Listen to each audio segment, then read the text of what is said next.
Bueno, para entender la termoquímica debemos correlacionarla con unos conceptos básicos de este tema, que serían la energía y el trabajo. Bueno, desde el aspecto químico definiríamos la energía como la capacidad para realizar o efectuar un trabajo, y el trabajo sería el cambio directo de energía que resulta de un proceso.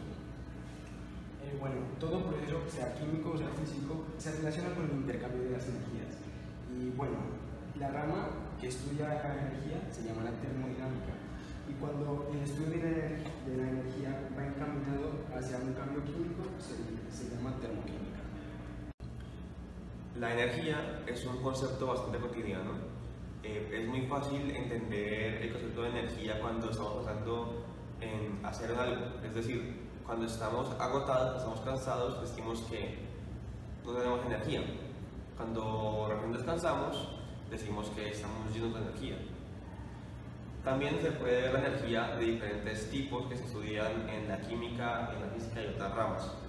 La energía radiante es la energía que proviene de los rayos del sol y pues es muy importante para la naturaleza porque genera el crecimiento de la vegetación por medio de la fotosíntesis.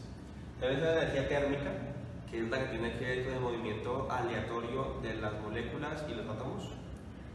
Eso nos permite entender la idea de temperatura o de calor en las sustancias.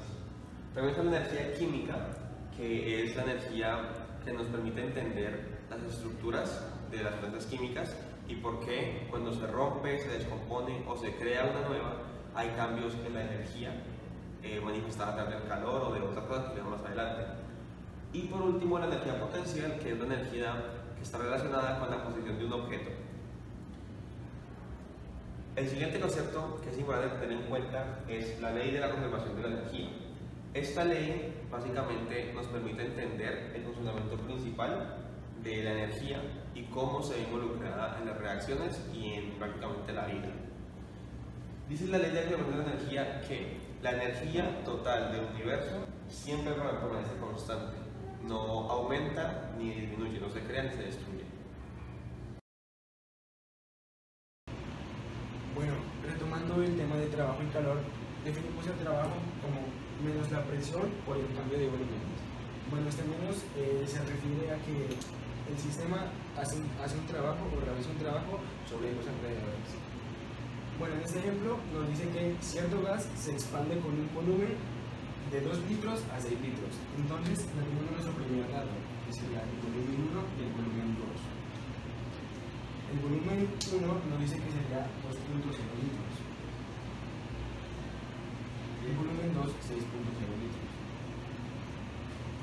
Dice que está a una temperatura constante. Nos pide calcular el trabajo realizado a una presión constante de 1.2 atmósferas.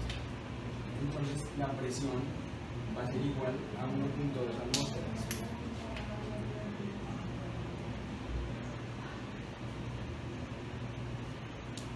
Bueno, entonces vamos a aplicar la fórmula que nos dice trabajo va a ser igual a menos la presión. Entonces, como es 1.2, ya sería menos 1.2 menos 1.2 atmósferas, y esto sería por el cambio de volúmenes, que sería en este caso 6 menos 2 litros.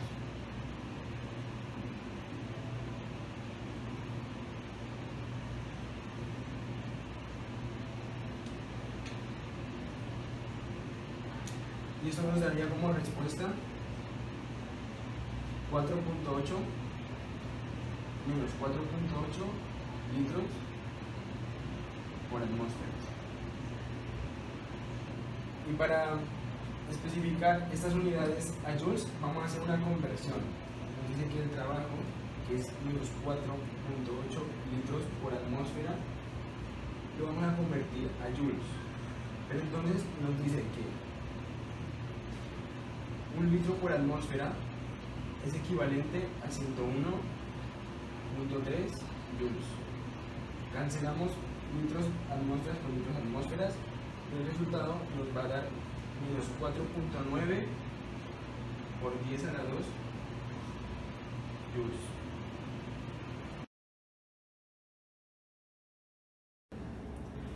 Bueno, Cambios de energía en las reacciones químicas. Casi todas las reacciones químicas liberan o absorben energía y en forma de calor. Bueno, entonces definiríamos el calor como la transferencia de energía térmica entre dos cuerpos que se encuentran a diferentes temperaturas. Según este concepto, podríamos definir que la termoquímica es el cambio de calor en una reacción química. Bueno, hay unos diferentes sistemas de energía. Encontramos el abierto, que sería el intercambio de masa y energía, el sistema cerrado, que sería el intercambio de energía, y el aislado, en el que no se da ningún intercambio. Bueno, también nos encontramos con dos procesos, exotérmico y endotérmico. Exotérmico es el proceso en donde el calor se libera, y el endotérmico es donde los alrededores suministran calor hacia el sistema.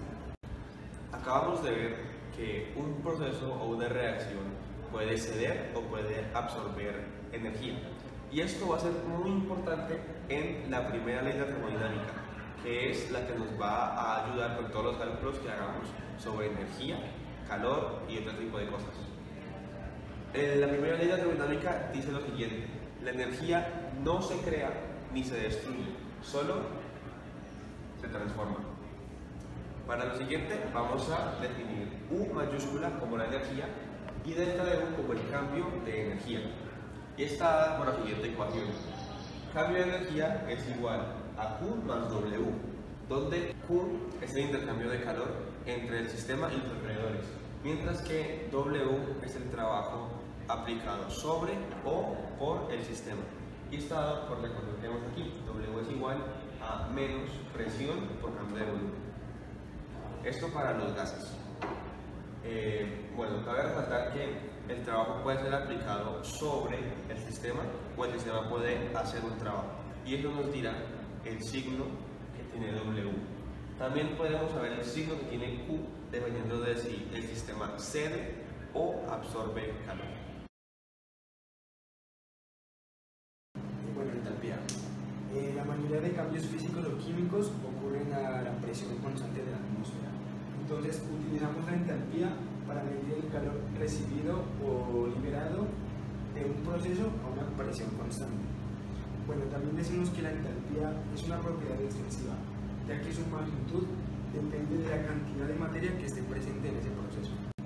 Siguiendo con la idea de entalpía de reacciones, la entalpía está definida por la siguiente ecuación: H es igual a U más P por B, donde H es la entalpía, U es la energía interna del sistema y P y B son presión y volumen respectivamente. Por lo tanto, el cambio de la entalpía sería lo mismo que decir la entalpía de los productos menos la entalpía de los reactivos. Note que esto cambia el signo positivo o negativo dependiendo de si la energía entra o sale del sistema.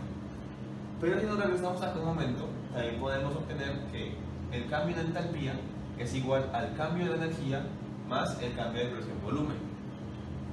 Pero, por lo general, las reacciones ocurren a condiciones de presión constante. Por lo tanto, si la presión es constante, es lo mismo que el cambio de la energía más la presión por el cambio de volumen. Como estamos hablando de gases, podemos devolver otra vez a esta ecuación y darnos cuenta que presión y volumen, por la fórmula de los gases ideales, es igual a nRT, número de moles, constante de gases ideales y temperatura. Por lo tanto, podemos reemplazarla y nos damos cuenta que tanto R como T serían constantes en casos de que la temperatura sea constante, que es lo que nos interesa en este momento. Por lo que la fórmula nos queda de la siguiente forma: delta de H, que es la entalpía, es igual a el cambio de la energía más la constante de gases ideales por temperatura por el cambio de moles. Estas moles serían moles de gaseosas solamente. Bueno, ahora vamos a resolver el siguiente ejercicio, que dice: calcule el cambio en la energía interna cuando 2 moles de monóxido de carbono se convierten en 2 moles de dióxido de carbono a una atmósfera y 25 grados centígrados. Para ello vamos a utilizar esta reacción con su respectivo cambio en entalpía y esta ecuación que ya vimos anteriormente. Primero, la temperatura en el enunciado está en grados centígrados, pero debe estar en Kelvin.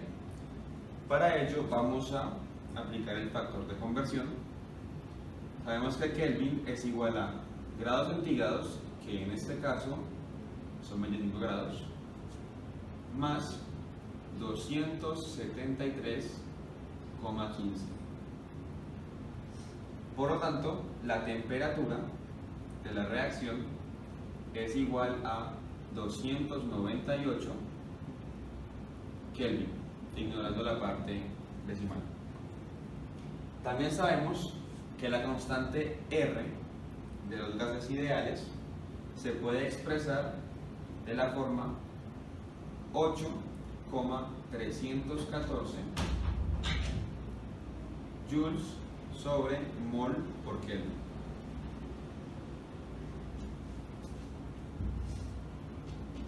Entonces solo nos hace falta el valor del cambio del número de moles en estado gaseoso, que se puede calcular directamente desde la reacción.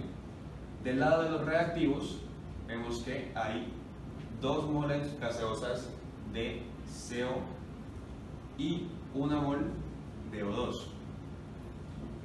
O sea que en total hay 3 moles gaseosas. Del lado de los productos hay 2 moles de dióxido de carbono. Por lo tanto, el cambio del número de moles es igual a las moles de los productos menos la de los reactivos, que viene siendo 2 menos 3, que es igual a menos 1. Ahora que conocemos todos los valores de esta ecuación, salvo 1, que es el cambio de la energía interna, podemos aplicar la ecuación para hallar el valor que nos hace falta. Si despejamos la ecuación, obtenemos que el cambio de la energía interna es igual a el cambio de entalpía menos R por la temperatura por el cambio en el número de moles. Si reemplazamos cada valor aquí, obtenemos lo siguiente. El cambio de la energía es igual a menos 566,0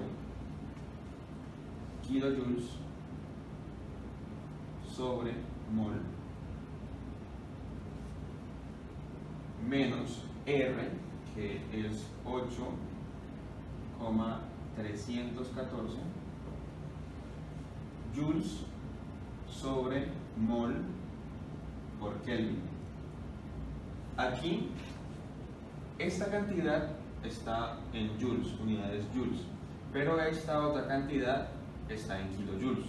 Así que debemos usar un factor de conversión para pasar esta cantidad a kilojoules, que es lo que vamos a hacer ahora. Multiplicamos y sabemos que 1 kilojoule es igual a 1000 joules. De esta forma se cancela joules y nos quedan unidades de kilojoules. Ahora multiplicamos por la temperatura, que son 298 Kelvin, y por último multiplicamos por el cambio del número de moles gaseosas, que es simplemente menos 1. Ahora vemos que en esta expresión, en esta parte de la expresión, se puede cancelar Kelvin, se cancela, y ya quedarían ambos magnitudes con las mismas dimensiones. Por lo tanto, el cambio en la energía interna es igual a menos 563,5 kilojoules sobre mol.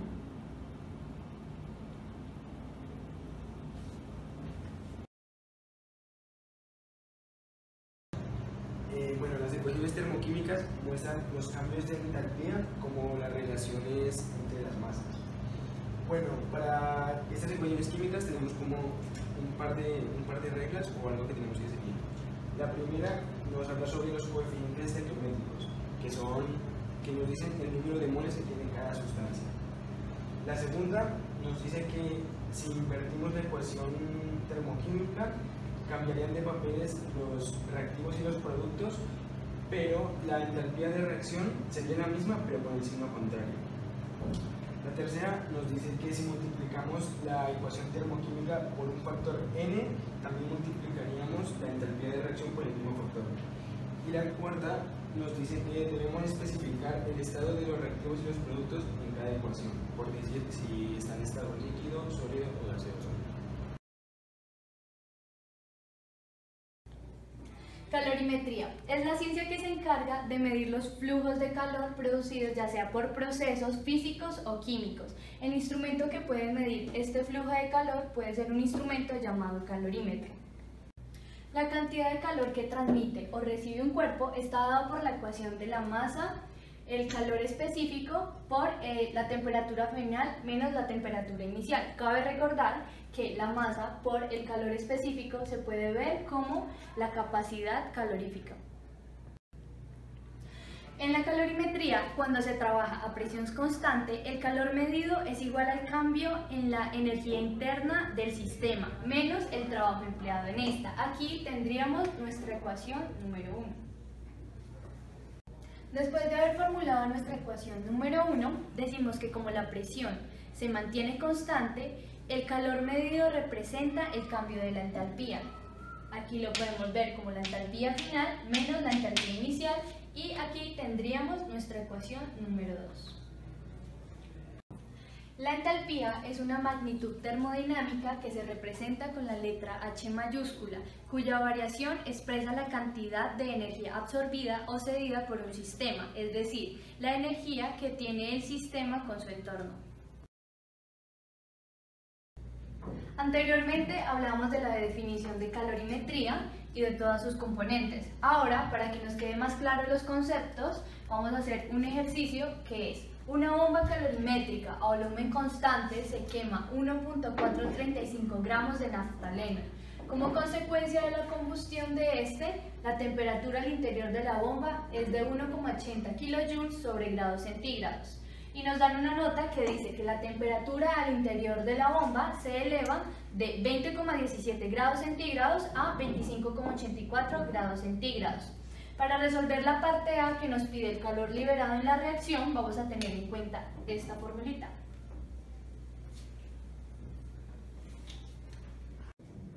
Bueno, entonces nuestro primer paso será hallar el calor absorbido por la bomba. Entonces nos dice que este va a ser igual a la capacidad calorífica de la bomba por el delta de T. Entonces decimos que el calor absorbido por la bomba es igual. Entonces tenemos que nuestra capacidad calorífica es 1,80 kilojoules sobre grados centígrados. Entonces vamos a pasar esos kilojoules a joules. Entonces decimos que 1,80 kilojoules sobre grados centígrados. Pero sabemos que un kilo equivale a 10 a la 3. Kilos con kilos se van y nos quedan que 1,80 por 10 a la 3 joules sobre grados centígrados. Entonces lo reemplazamos.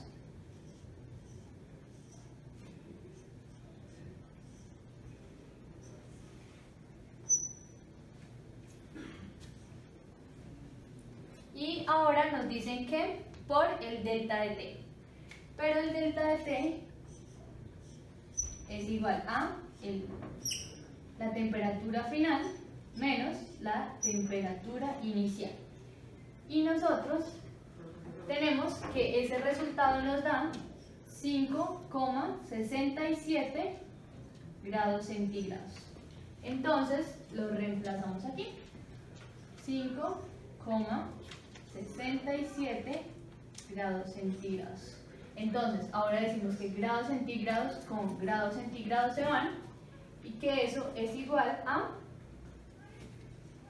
10,2 por 10 a la 3 joules.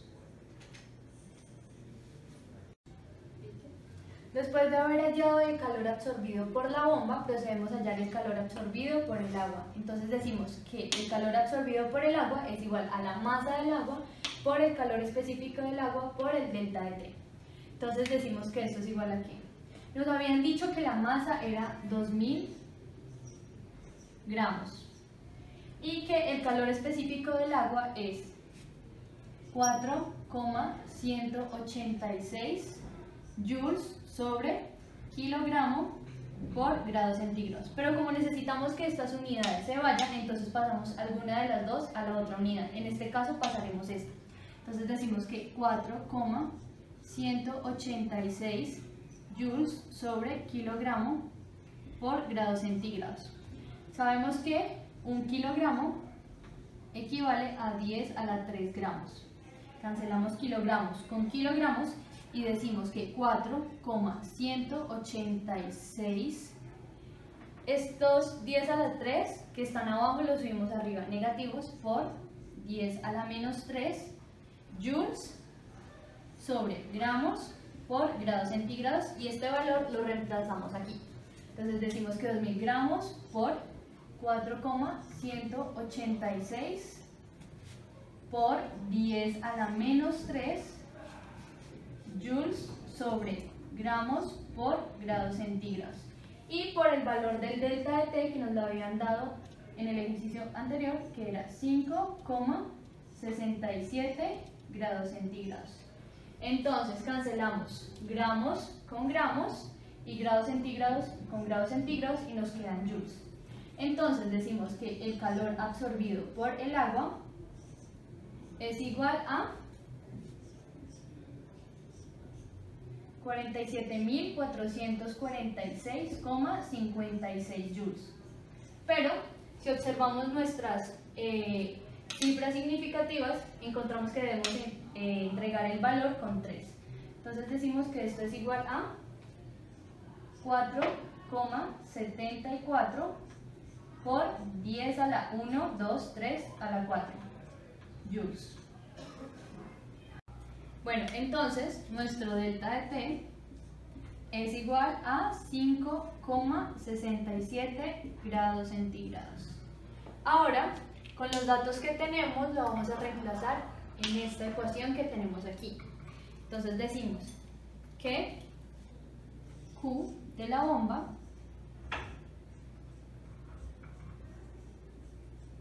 es igual a nuestra capacidad calorífica, que ya la habíamos hallado aquí, que era 1,80 joules sobre grados centígrados, por nuestro delta de T, que era 5,67 grados centígrados. Entonces, grados centígrados con grados centígrados se van, entonces nuestro Q de la bomba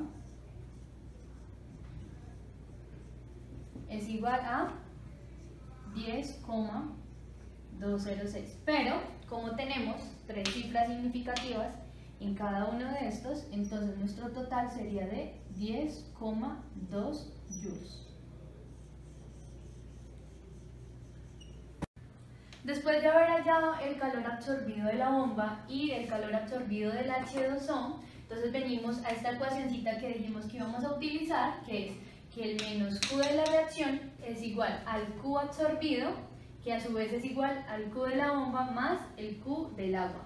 Entonces decimos que esto aquí es igual. Tenemos que al Q de la bomba, pero entonces miramos que aquí es 10,2 joules por 10 a la 3. Y que en el agua tenemos 4,74 por 10 a la 4 joules. Para que nos quede en las mismas potencias, entonces organizamos este y decimos que es 1,02 joules por 10 a la 4 más 4,74 por 10 a la 4 joules y joules. Y entonces eso nos da que es igual a 5,76 por 10 a la 4 joules. Esto que hallamos aquí es el calor absorbido, pero nos pedían era que halláramos el Q de la reacción. Nos dicen que el Q de la reacción es igual que el Q absorbido, simplemente que con la diferencia del signo menos. Entonces decimos que el Q de la reacción es igual a menos 5,76 por 10 a la 4 joules. Bueno, la parte B del ejercicio nos pide que calculemos el calor liberado por mol de naftaleno. Entonces, las unidades en que debemos dar la respuesta es en kilojoules sobre mol. Entonces empezamos a hacer un factor de conversión con los datos que ya teníamos. Entonces decimos que menos 500,76 joules sobre la cantidad de muestra que teníamos, que era 1,435 gramos de naftaleno, que es C10H8, y lo multiplicamos por una mol de naftaleno pesa 128,2 gramos de naftaleno. Pero la respuesta debemos darla en kilojoules y solo tenemos joules, entonces pasamos eso a kilojoules. Y decimos que 10 a la 3 joules equivalen a 1 kilojoule. Entonces cancelamos joules con joules, gramos con gramos, y nos quedan las unidades de kilojoules sobre mol. Entonces eso nos da igual a menos 5,15 por 10 a la 3 kilojoules sobre mol.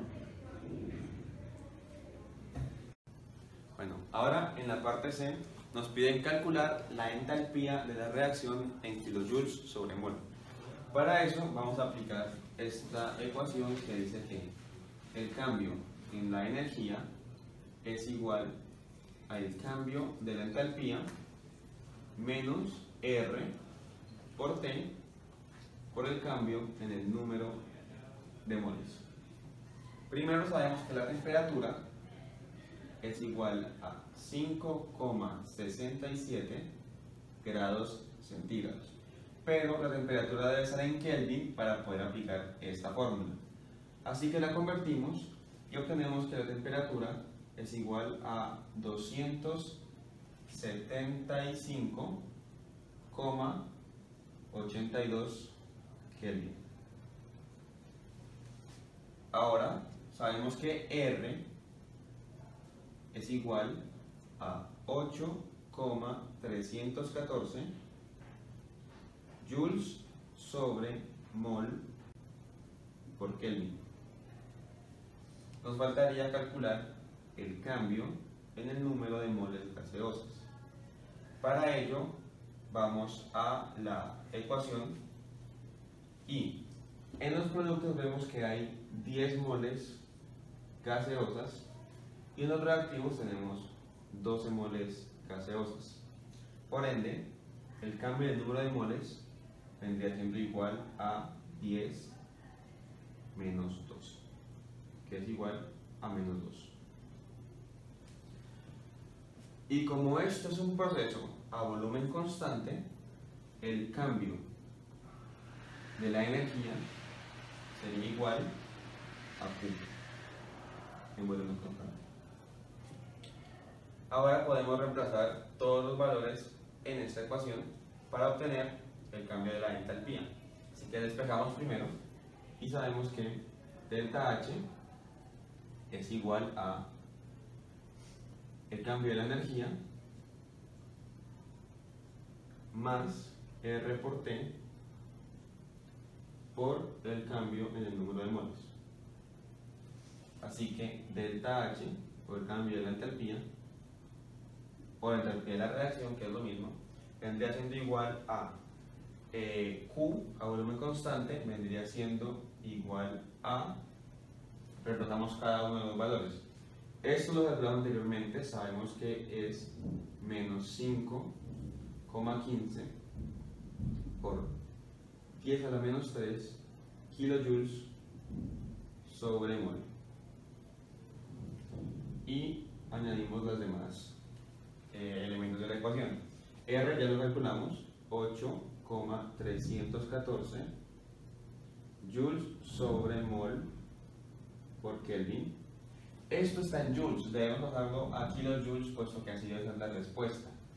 Así que aplicamos un factor de conversión y sabemos que 10 a la 3 joules equivalen a 1 kilojoule. Joules se cancela con joules y nos quedaría en kilojoules. Voy a continuar la ecuación aquí abajo. Nos faltaría multiplicar por la temperatura, que la calculamos y es 275,82 Kelvin, y también multiplicamos por el cambio de número de moles, que es menos 2. Hacemos todos estos cálculos y al final sumamos, obtenemos que la entalpía de la reacción es igual a 5154,95 kilojoules sobre mol.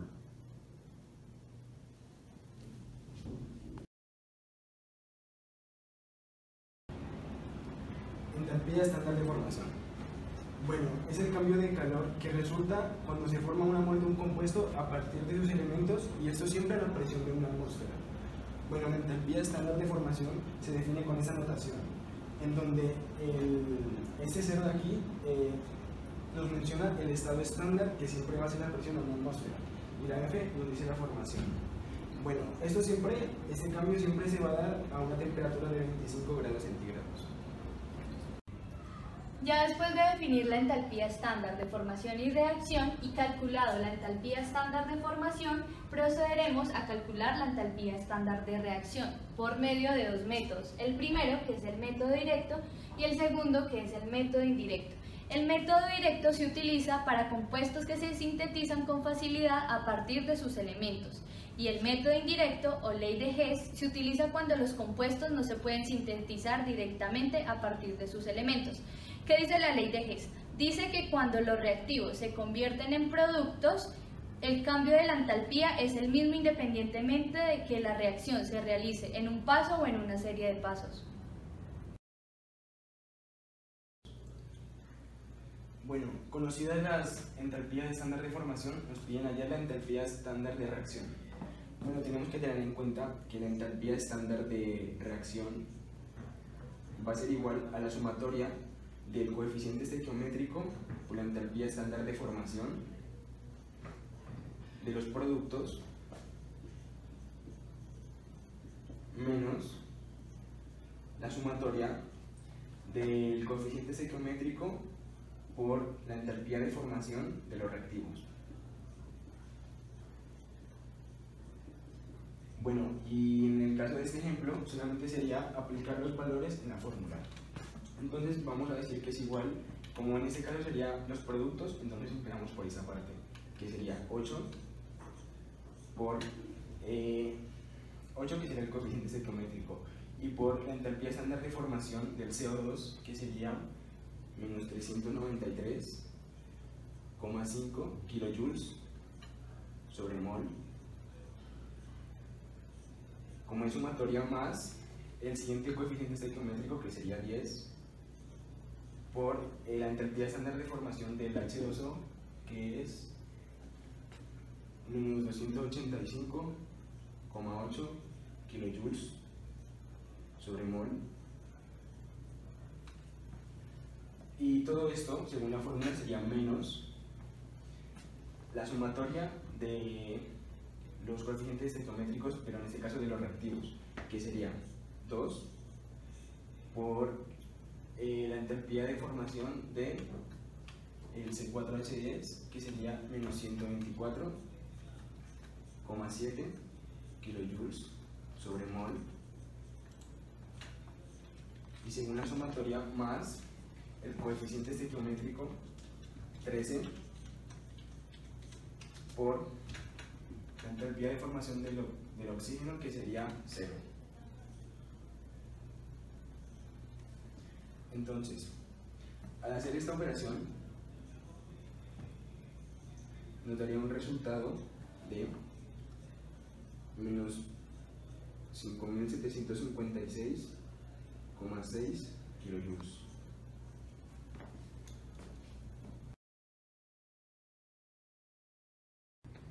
Calor de disolución. Es el calor generado o absorbido cuando cierta cantidad de soluto se diluye en cierta cantidad de solvente.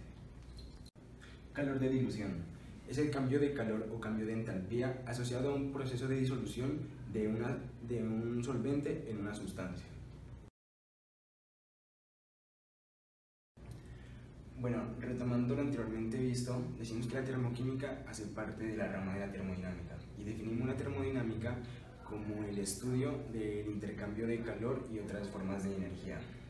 Bueno, también decimos que en la termodinámica se examinan cambios en el estado de un sistema, que pueden ser la composición, la energía, la temperatura, la presión y el volumen. Y decimos que estas cuatro, la energía, la presión, la temperatura y el volumen, son funciones de estado.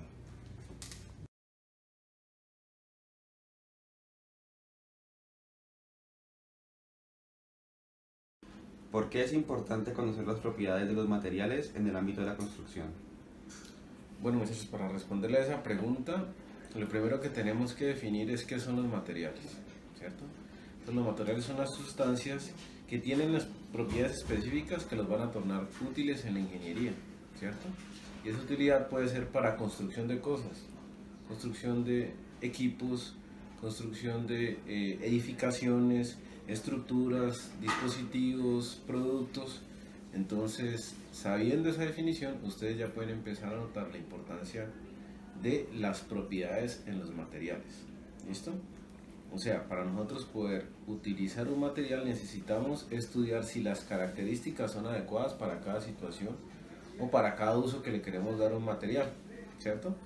Entonces, ¿qué sería una propiedad? Una propiedad es el tipo y la intensidad de la respuesta a un estímulo específico que nosotros le estamos dando a ese material. ¿Listo? Entonces, propiedades podemos tener las físicas, que son más de caracterización, como la densidad, la masa unitaria en agregados, ¿cierto? Tenemos las químicas, que tienen que ver más con temas de composición de los materiales. Las mecánicas, ¿cierto? Respuesta a las cargas, ustedes pueden encontrar resistencia a tracción, compresión, módulo de elasticidad, etc. Tenemos las ópticas, las térmicas, las eléctricas, las magnéticas, bueno, a cualquiera de esos estímulos que se pueden dar, ¿listo? Entonces, obviamente es muy importante conocer estas propiedades para poder saber dónde vamos a aplicar los materiales en las diferentes áreas, principalmente en construcción, ¿listo? Entonces, si ustedes piensan en concreto, pues las propiedades que debemos estudiar en los materiales tienen que ver desde el área de estructuras con propiedades mecánicas, ¿cierto? Su resistencia a compresión, su resistencia a tracción. Si pensamos en el acero, entonces su resistencia a tracción, su módulo de elasticidad, ¿listo? Pero no podemos dejar atrás otras propiedades como son, por ejemplo, las físicas, las químicas, que son importantes para su caracterización y para su posterior uso, ¿listo? Entonces, conociendo las propiedades, yo puedo determinar qué material me sirve para determinado uso, ¿listo?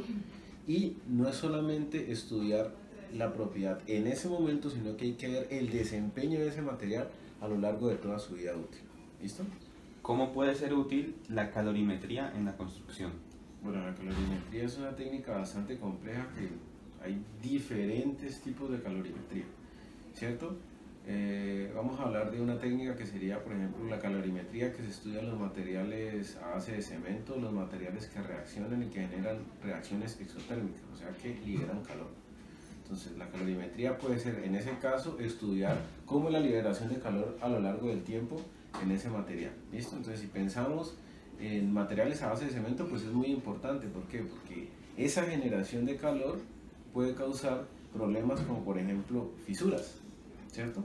Esa generación de calor también a mí me puede decir cómo se está hidratando ese material en función de condiciones climáticas, temperatura, ¿cierto? Tipos de cemento, etcétera. ¿Listo? Ahora también podemos estudiar el otro tipo de calorimetría, que es simplemente coger un material y empezar a incrementarle su temperatura a lo largo del tiempo. ¿Listo? Ese tipo de calorimetría es muy importante en el estudio de los materiales poliméricos. ¿Listo? ¿Por qué? Porque los polímeros cambian, digamos, su comportamiento o sus propiedades en función de sus aumentos de temperatura. ¿Listo? Entonces es muy importante en estos materiales, tanto en los polímeros naturales, ¿cierto?, como en los artificiales, los producidos por el hombre, como puede ser el PVC, o uno artificial o uno natural como el propio asfalto, ¿cierto? Es muy importante saber cómo se comporta ese material cuando tenemos variaciones de temperatura. Entonces, en una franja de temperatura, los polímeros se comportan como un sólido con unas buenas propiedades, pero después de que aumente la temperatura, ellos se pueden empezar a comportar más como fluidos, haciendo que no se puedan aplicar a diferentes usos en la construcción por sus propiedades mecánicas o otro tipo de propiedades. ¿Listo? O sea, pueden cambiar su comportamiento mecánico en función de la temperatura. Por eso es importante estudiar la calorimetría. ¿Qué funciones cumplen los materiales con mayor resistencia al calor? Bueno, con respecto al tema del calor, yo creo que es importante definir antes algunas propiedades importantes de los materiales principalmente enfocados a construcción. Entonces hay dos. La primera es la conductividad térmica, que es la capacidad que un material tiene de transferir calor. ¿Listo?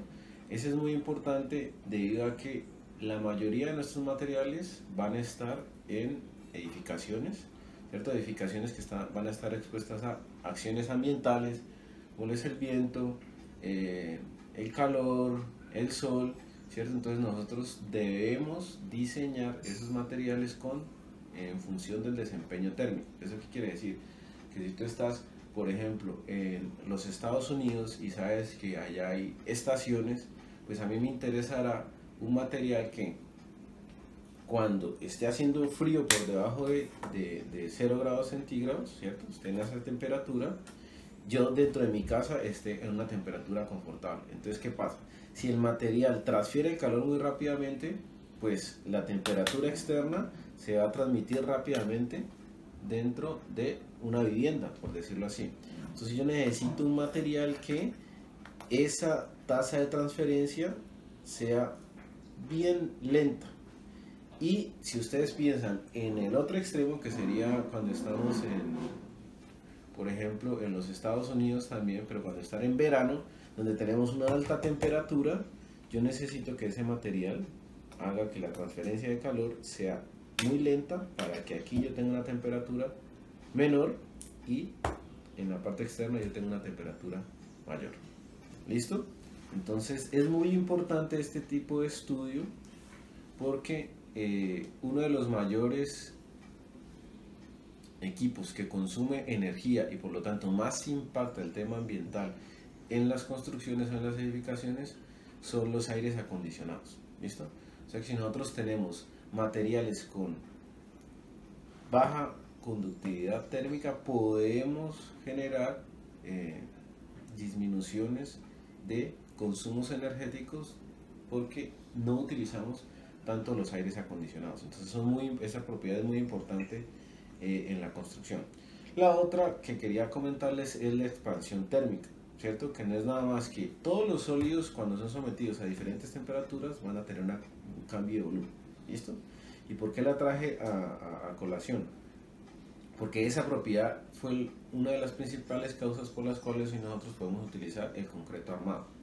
Si ustedes saben, el concreto armado está hecho por concreto y por acero, ¿cierto? Entonces, esos dos materiales que son muy diferentes, el acero tiene propiedades mecánicas altísimas, casi que 10 veces más de las que el concreto. El acero resiste mucho a tracción, a compresión. El concreto resiste bien a compresión, pero no resiste nada a tracción. Entonces juntamos esos dos materiales para que pudieran tener un buen comportamiento, ¿cierto? Pero una de las razones por las cuales los podemos juntar y trabajan de manera adecuada es que ellos tienen un coeficiente de expansión térmica muy parecido. ¿Qué pasa? Que cuando yo someto el concreto y el acero a cambios de temperatura, ellos se van a expandir o contraer de manera muy parecida y por lo tanto no se va a comprometer la adherencia entre los dos materiales. ¿Listo? Entonces es muy importante que ese coeficiente de expansión sea parecido y permitió que esos dos materiales puedan trabajar en conjunto. ¿Listo?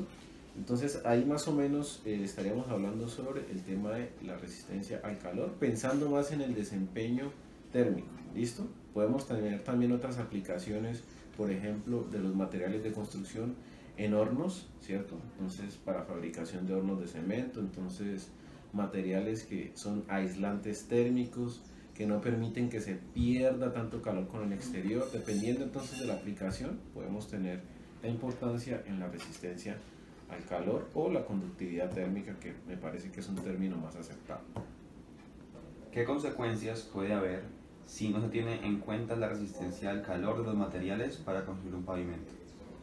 Bueno, entonces, antes de responderle las preguntas, tengo que hacer una aclaración. Hay dos tipos de pavimentos, así de manera muy general, ¿cierto? Los que más se utilizan, aunque pueden haber otros. Los que más utilizan son los pavimentos asfálticos, ¿cierto? Donde su base aglomerante sería el asfalto, y los pavimentos hidráulicos, donde su base aglomerante sería el cemento o la pasta de cemento. ¿Listo? Entonces hablemos primero de donde más me importa la temperatura, que serían los pavimentos asfálticos. ¿Listo? Entonces, el asfalto, cuando está a temperatura ambiente, pues se comporta casi que como un sólido entre un fluido. ¿Listo? Si yo quiero fabricar pavimentos asfálticos, yo tengo que calentar el asfalto más o menos a 150 grados centígrados para que se comporte como un líquido y pueda mezclarse con los agregados. Entonces, de entrada yo necesito conocer el comportamiento de ese material polimérico natural que es el asfalto, ¿cierto? Para poder producir el concreto asfáltico. ¿Listo? ¿Qué consecuencias puede tener si nosotros no sabemos ese comportamiento de ese material con temperatura? Por ejemplo, en las cuestiones, en lo que tiene que ver con compactación, ¿cierto? Entonces, si nosotros tenemos un material bien compactado, va a tener más resistencia, pero la compactación va a depender de las temperaturas óptimas para poder compactar. Entonces, es necesario saber el comportamiento del material en función de la temperatura para poder garantizar esa compactación. Como les decía, la temperatura acelera los procesos de degradación y es muy importante cuando hablamos de polímeros la temperatura para su durabilidad.